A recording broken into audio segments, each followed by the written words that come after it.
sehingga asuhannya dimulai sejak masih dalam kehamilan itu setelah eh, fertilisasi.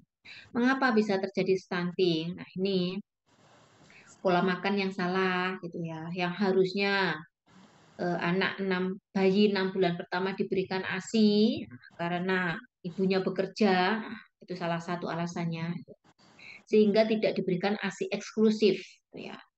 Bayi mendapatkan makanan pendamping ASI lebih dini. Sebelum 6 bulan sudah diberikan makanan pendamping ASI gitu ya. Kemudian setelah 6 bulan pun tidak mendapatkan asupan makanan yang baik, sehingga pola makan yang salah inilah yang menjadi salah satu penyebab stunting. Kurangnya asupan nutrisi yang seimbang, cara mengasuh anak yang tidak benar, higienitas lingkungan tempat tinggal yang kurang bagus sehingga anak mudah terkena infeksi, dan finansial, kemiskinan. Banyak masyarakat miskin yang di Indonesia masih banyak. Yang kedua adalah TBC. TBC yang sejak zaman sebelum penjajah sudah ada, faktanya sampai sekarang Indonesia masih belum bebas TBC. Eh, ini yang pertama, TBC adalah salah satu 10 penyebab kematian terbesar di dunia. Jadi masih ternyata juga nggak Indonesia aja ya, masih di dunia masih menjadi masalah. Yang kedua, penderita TBC dapat diobati, ya, dapat sembuh sebenarnya selama 6 bulan kalau mau disiplin. Yang ketiga, satu orang terinfeksi TBC setiap detik. Nah, ini penularannya memang sangat mudah gitu ya, sehingga satu orang terinfeksi setiap detik. Kalau 1 jam, artinya sudah berapa ratus orang yang terinfeksi. Kemudian yang keempat, negara Indonesia adalah kedua penderita TBC terbanyak di dunia, gitu ya. Kalau tadi masih menjadi 10 penyebab kematian, ternyata Indonesia menjadi nomor 2 di dunia yang terbanyak TBC. Yang nomor 5, kuman TBC dapat bertahan di udara bebas selama 1 sampai 2 jam. Itulah yang menjadi salah satu mengapa TBC itu mudah menular. Karena di udara aja bisa bertahan 1 sampai 2 jam. Misalnya orang bersin 1 jam yang lalu di tempat yang sama, kemudian kita lewat, yang mana dropletnya itu masih terbawa-bawa di udara bebas. Nah itu kita lewat, kemudian kita menghirup, dan kebetulan daya tahan kita tidak bagus, artinya kita bisa tertular. Gitu ya. Menyerang segala usia, tidak hanya anak-anak balita, tidak hanya lansia, ternyata usia produktif pun juga banyak yang tertular TBC. Gitu ya. Kemudian menular melalui udara saat penderita batuk, bersin, dan berbicara. Nah, saat ini pun pemerintah juga masih bergerak screening TBC. Gitu ya. Screening TBC dimulai dari perkantoran, dari pendidikan, rumah sakit, semua perkantoran dilakukan screening. Ya, termasuk di kampusnya kita juga beberapa waktu yang lalu sudah dilakukan proses screening TBC dan ada beberapa yang suspek sehingga dilanjutkan dengan pemeriksaan gitu ya. Suspek itu kan masih terduga gitu. Sehingga perlu dikonfirmasi dengan pemeriksaan lebih lanjut. Mudah-mudahan tidak ada yang positif gitu. Nah, yang berikutnya adalah kematian ibu. Kematian ibu ini masih tinggi di Indonesia gitu ya. Dalam kondisi sekarang masih 307, harapannya 248 gitu ya per 100.000 kelahiran hidup, masih tinggi juga.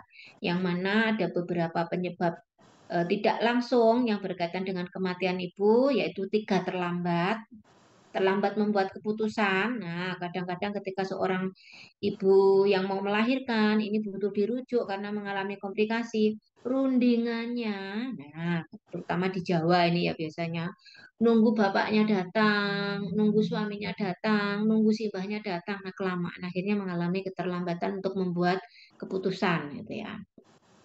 Terlambat mencapai tempat pelayanan kesehatan. Nah, untuk mencapai fasilitas rujukan, nah itu kadang-kadang membutuhkan waktu, terutama untuk daerah-daerah yang tertinggal gitu, karena transportasinya sulit, medannya yang berat, dan banyak hal yang lainnya. Yang ketiga, terlambat mendapatkan pelayanan di fasilitas kesehatan. Nah, ini yang sudah sampai di tempat fasilitas pelayanan kesehatan itu pun masih mengalami keterlambatan penanganan, sehingga itu menjadi faktor yang menentukan masih tingginya kematian ibu. Selain tiga terlambat, ada empat terlalu. Ya. Terlalu mudah. Terlalu muda itu ibu hamil pada umur kurang dari 20 tahun. Kenapa? Organ reproduksinya masih belum sempurna. Secara psikologis ibunya juga belum matang. Sehingga banyak masalah yang didapatkan ketika ibu itu hamil di usia kurang dari 20 tahun. Terlalu tua, lebih dari 35 tahun masih hamil. Padahal kan beberapa organ reproduksi baik anatominya nah, itu sudah otot-ototnya sudah kendor, fungsinya juga sudah mulai menurun. Bahkan ada beberapa penelitian ibu yang hamil terlalu tua, apalagi di kehamilan yang pertama, itu ada beberapa menyebabkan kelahiran bayi dengan autis gitu ya, dengan kelainan Down syndrome dan beberapa hal yang lain. Kemudian yang ketiga terlalu sering, ya, terlalu sering. Setiap tahun melahirkan, setiap tahun melahirkan. Nah, itu. Padahal seseorang ibu hamil yang mengalami anemia untuk mengembalikan kondisi kesehatannya diperlukan 2 tahun penuh baru untuk mengembalikan kondisi kesehatannya. Yang artinya jangan dalam 2 tahun itu ibu jangan sampai hamil dulu karena biar kondisinya pulih. Gitu. Tapi kalau setiap tahun hamil, ya itu menyebabkan kondisi ibu kurang bagus. Terlalu dekat. Nah, ini jaraknya kehamilan, gitu ya, jaraknya kehamilan anak satu dan anak yang berikutnya itu juga kurang dari 2 tahun. Nah, itu menyebabkan permasalahan. Ya. Terlalu sering itu misalnya juga hamilnya, tambahan lagi hamilnya ini sudah hamil lebih dari 3 kali. Hamil 4 kali, 5 kali itu terlalu sering. Yang berikutnya masalah yang keempat, masalah kesehatan yang ada di Indonesia adalah kematian bayi 0 sampai 11 bulan gitu ya. Ini yang bergambar merah, ini artinya 50% lebih kematian terjadi pada masa neonatal, yaitu sejak bayi itu lahir sampai umur 28 hari. Itu 50% lebih terjadi di umur itu. Apa penyebabnya? Umumnya karena lahir tidak menangis atau asfiksia, gitu ya. Lahir tidak menangis. Gitu ya. Yang berikutnya adalah icterus neonatorum, bayi yang lahir kuning, gitu ya. Kuningnya kuning yang patologis. Memang secara fisiologis hampir 90% bayi lahir itu mengalami kuning, tapi fisiologis. Kalau ini adalah yang menyebabkan kematian adalah kuning yang patologis.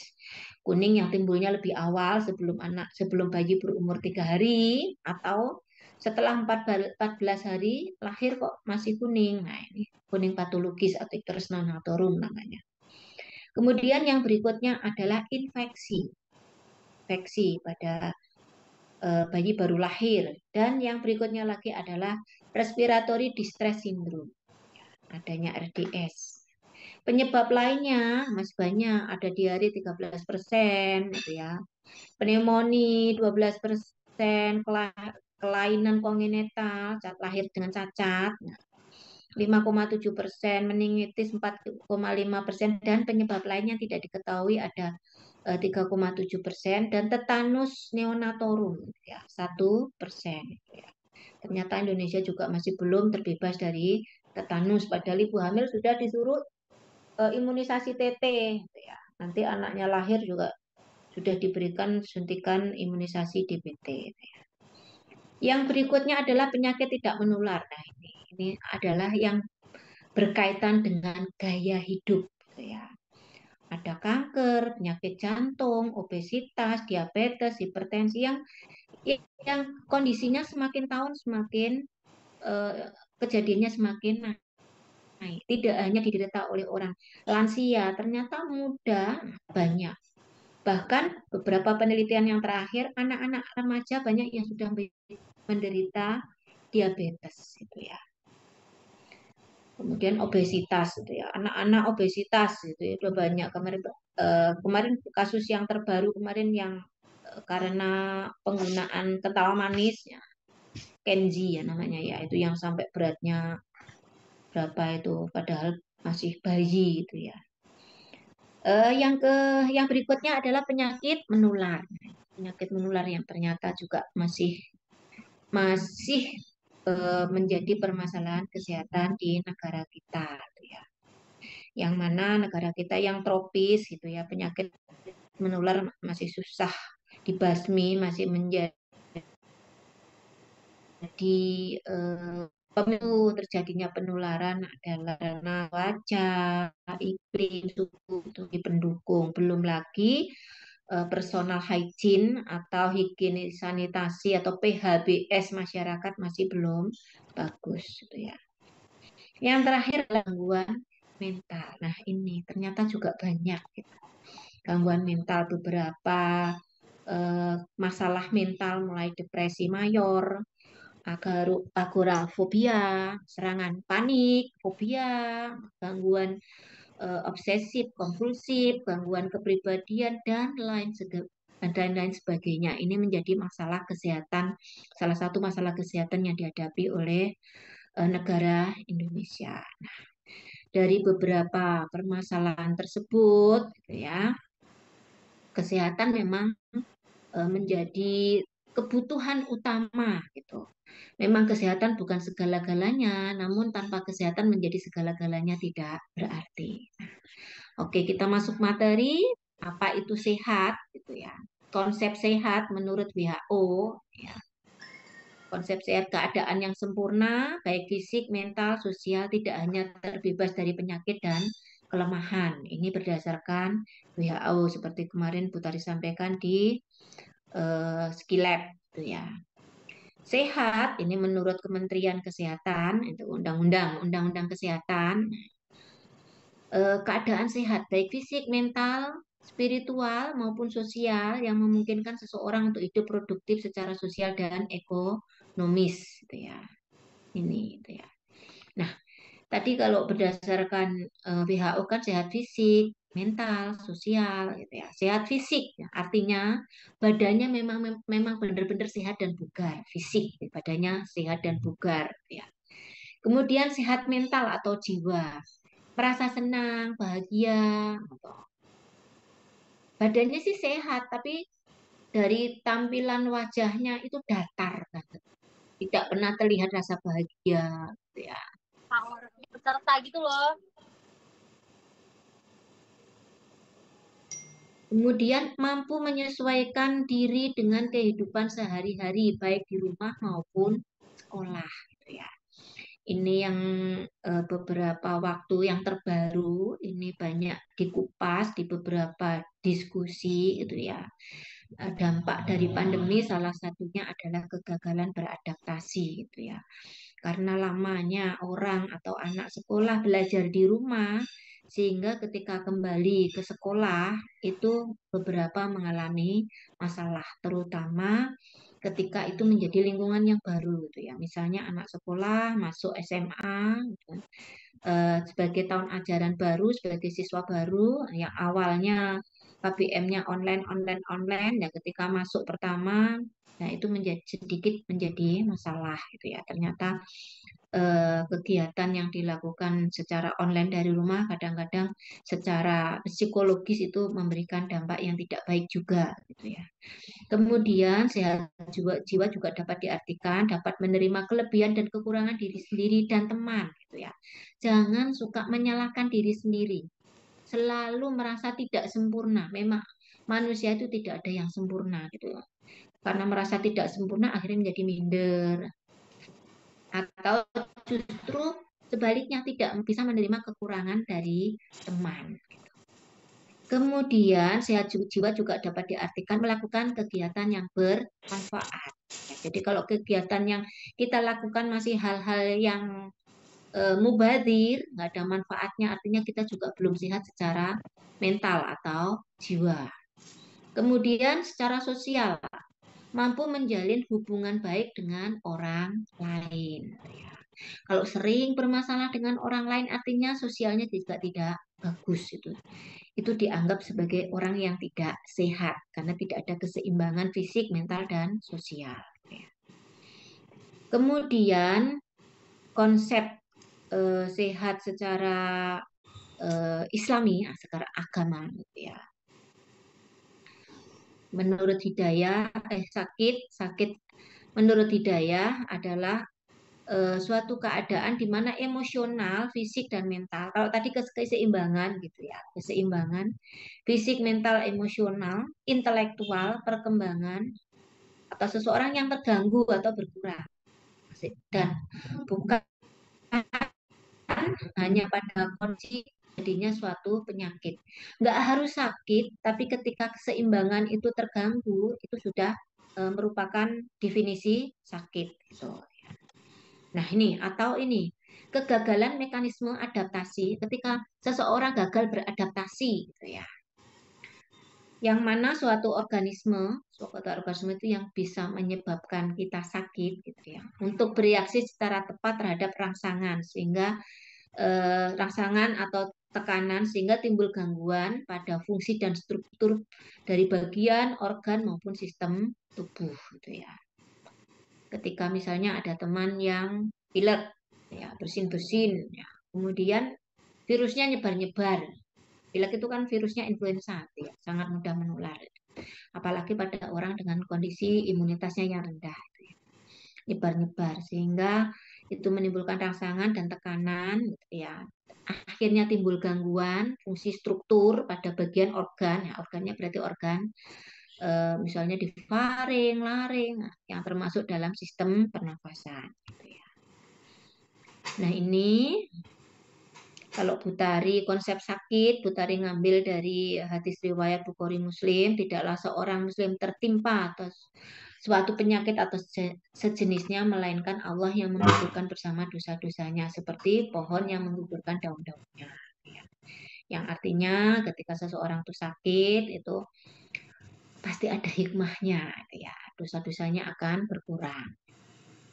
Sekarang hubungan sehat dan sakit. Nanti kalau ada pertanyaan bisa langsung interupsi ke Butari ya, daripada nanti kalau nunggu selesai takutnya lupa. Hubungan antara sehat dan sakit.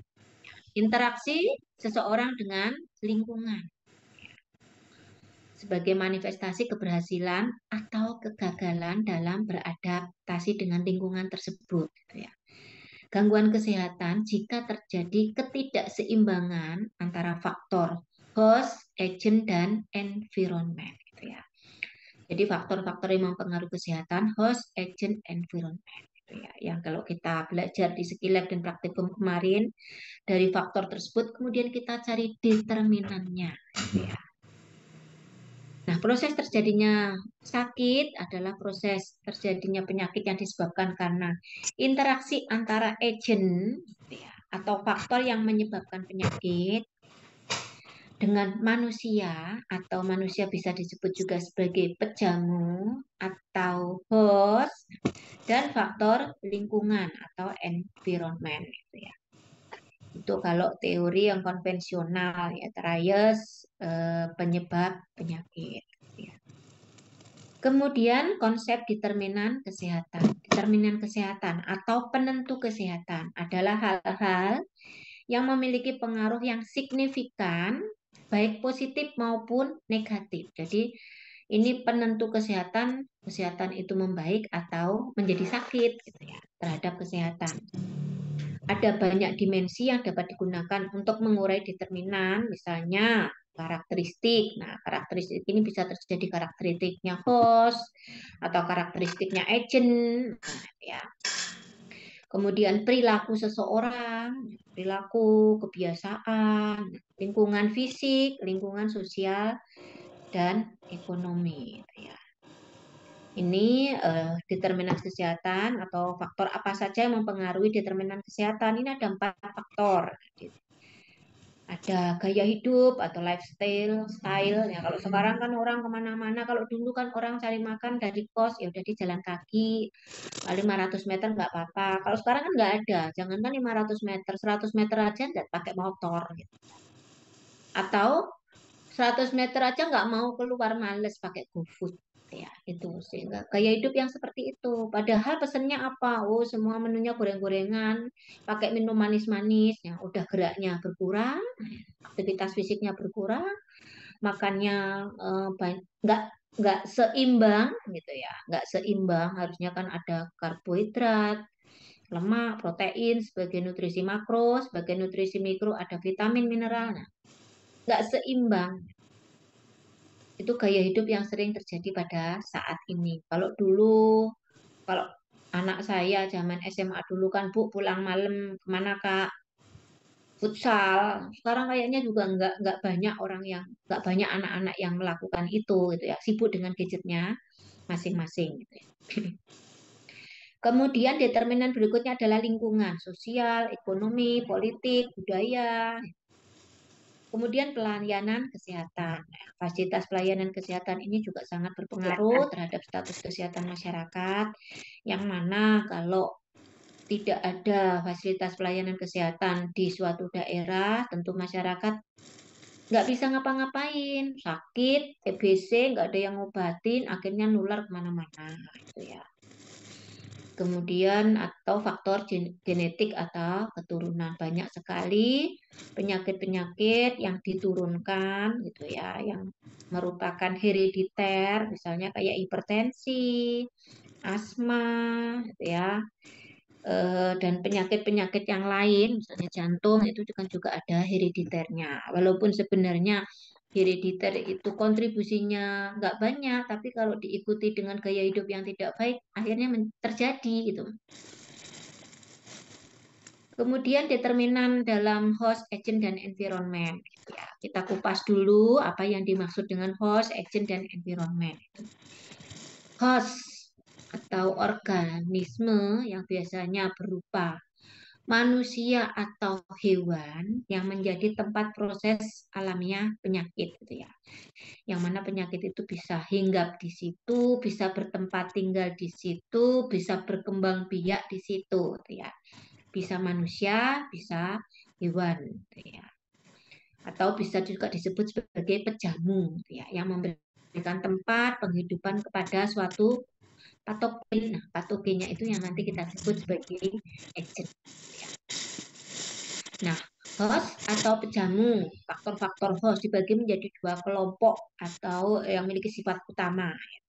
Manusia sebagai makhluk biologis, biologis itu kan berdasarkan umur, jenis kelamin, ras, keturunan, status gizi, imunitas, anatomi, fisiologinya, dan manusia sebagai makhluk sosial, gitu ya, yang mempunyai berbagai sifat khusus berdasarkan memiliki kepercayaan tertentu atau kebiasaan agama yang adakan ritual-ritual tertentu, adat, gitu ya, hubungan keluarga atau hubungan sosial dalam masyarakat.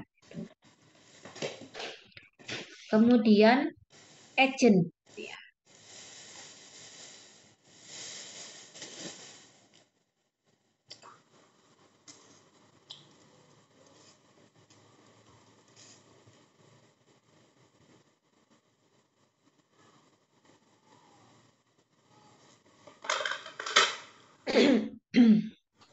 Agent Agent merupakan semua unsur atau elemen hidup maupun tidak hidup. Nah, kalau Utari kemarin menjelaskan pada saat SLPR mati atau benda mati atau hidup itu ya.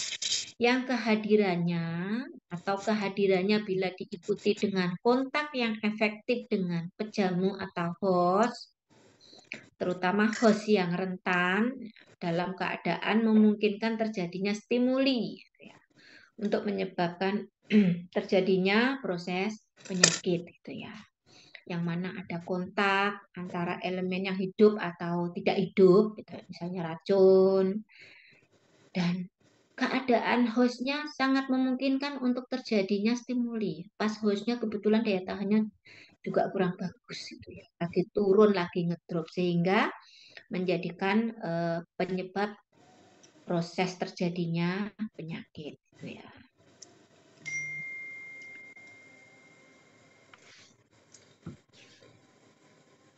Nah, ini karakteristik dari agent ya. Infektivitasnya, kemampuan untuk menginfeksi itu ya.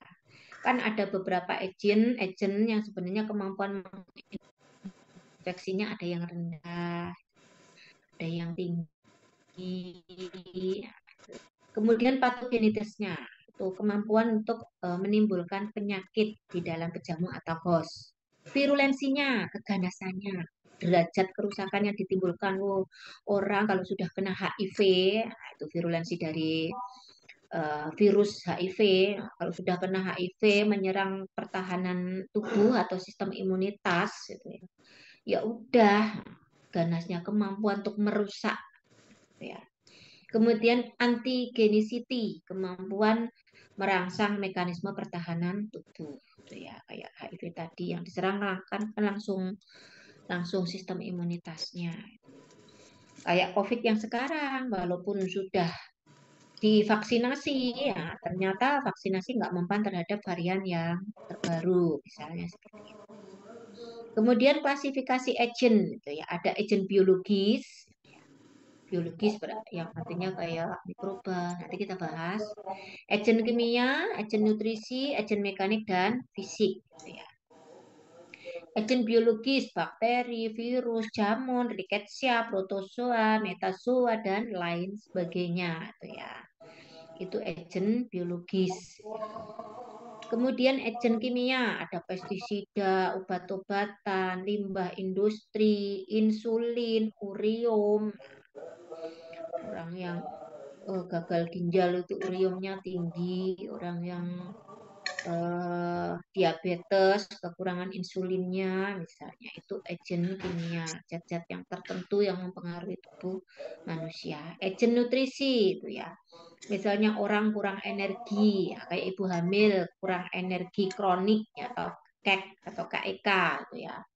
Yang mana hamil lingkar lengan atasnya kurang dari 23,5 cm. Nah, padahal kan kalau remaja-remaja sekarang kan ingin tinggi semampai sehingga ingin terlihat lengannya itu kecil.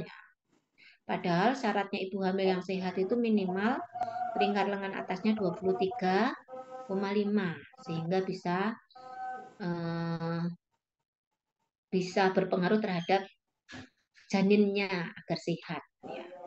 Kurang protein, misalnya anak yang dengan kwashiorkor, ya kwashiorkor itu kurang protein, tampak wajahnya bulat gitu ya, kayak gemuk gitu ya, tapi sebenarnya gemuknya udin karena kurang protein. Atau lemak, kelebihan lemak, misalnya obesitas, kekurangan vitamin tertentu, mineral, air dan sebagainya.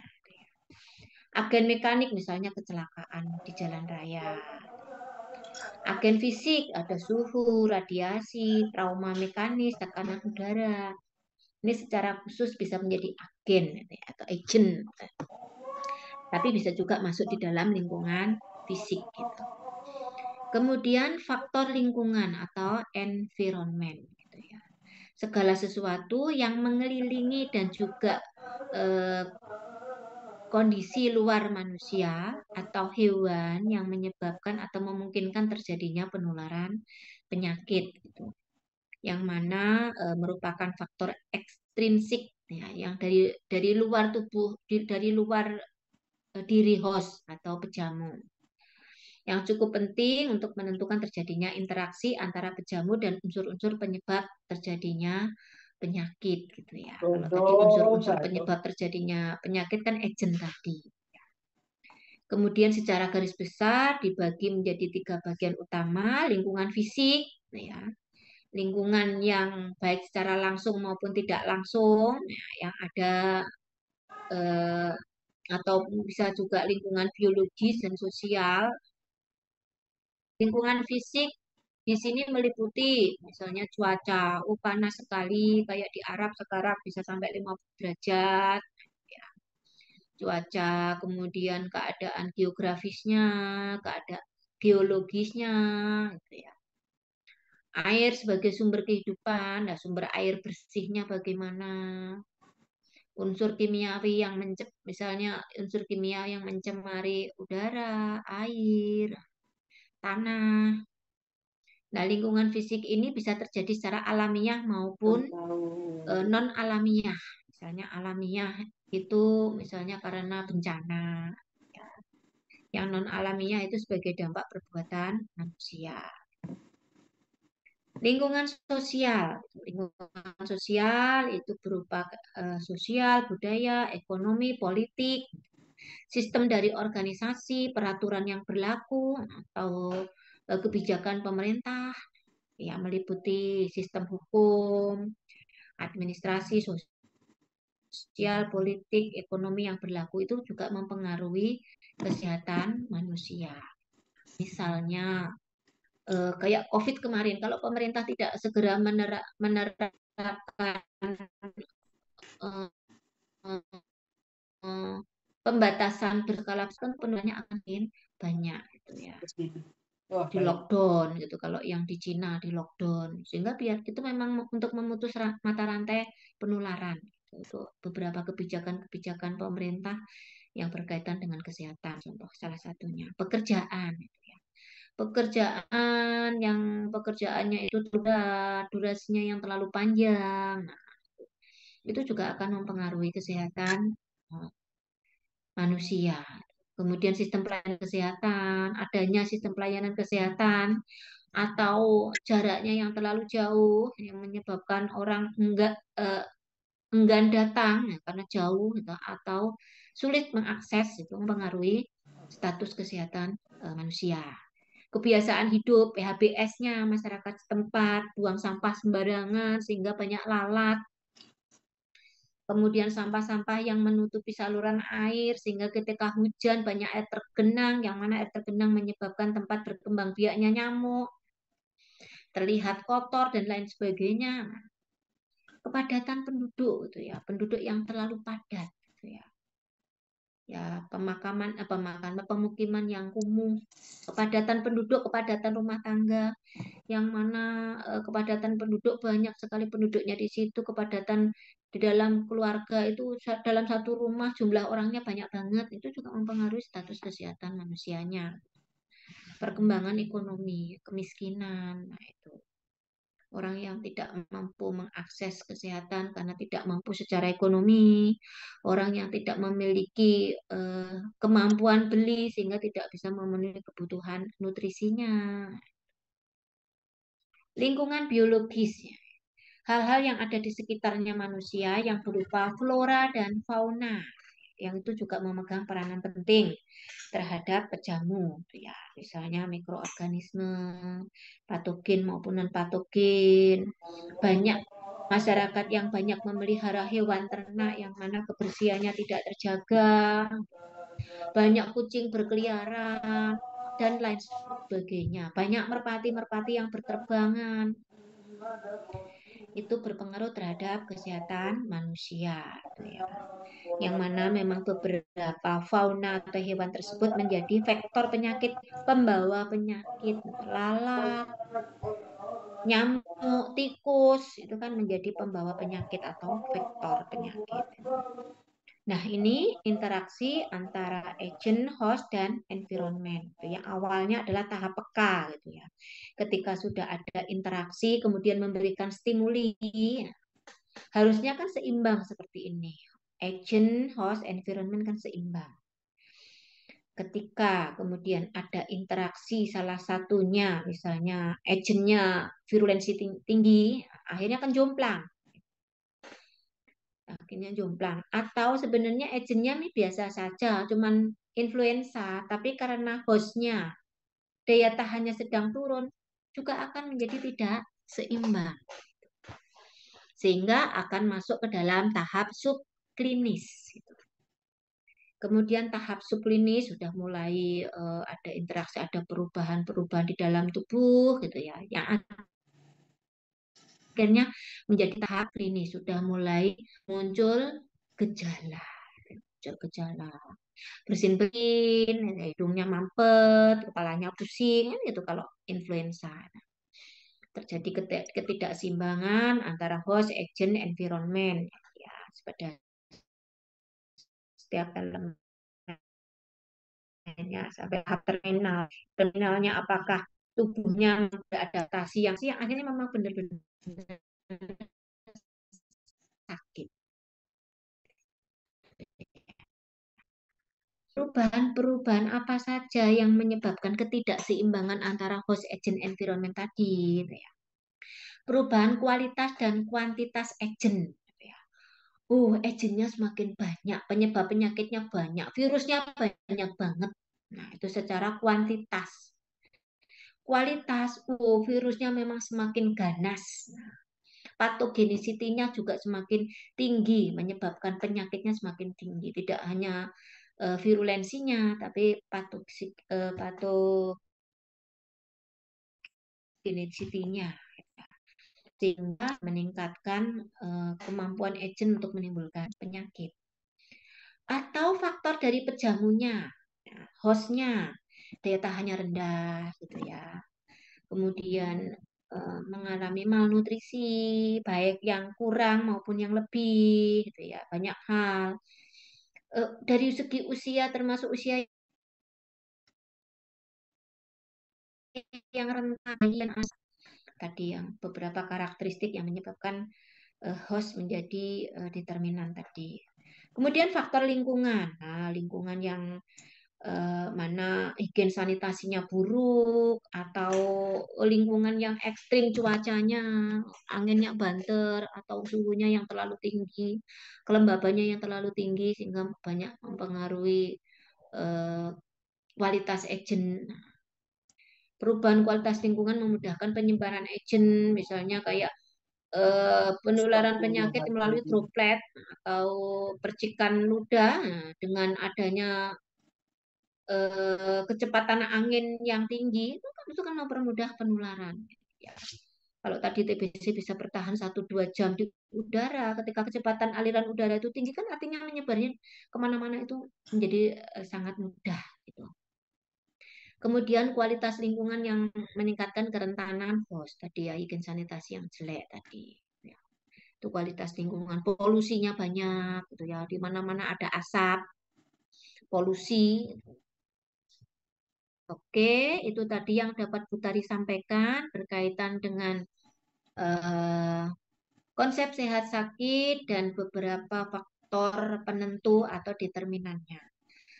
Masih ada waktu, Butari bisa sampai jam 7:15. Silahkan kalau mau ada pertanyaan, silahkan disampaikan. Monggo kalau ada pertanyaan. Ini Butari nggak ditinggal sendiri loh ya. Jangan-jangan hanya namanya yang ada, Butari ditinggal kemana gitu. Dari saya tidak ada, Ibu. Oke. Yang lain, ini sambil Butari screenshot karena yang hadir kok Jelas, Bu. Jelas, Bu. Sudah jelas, Bu. Sudah jelas, Ibu. Oke. Bentar, Butari screenshot sebentar ya, karena Putri belum presensi tadi. Presensinya jam 7.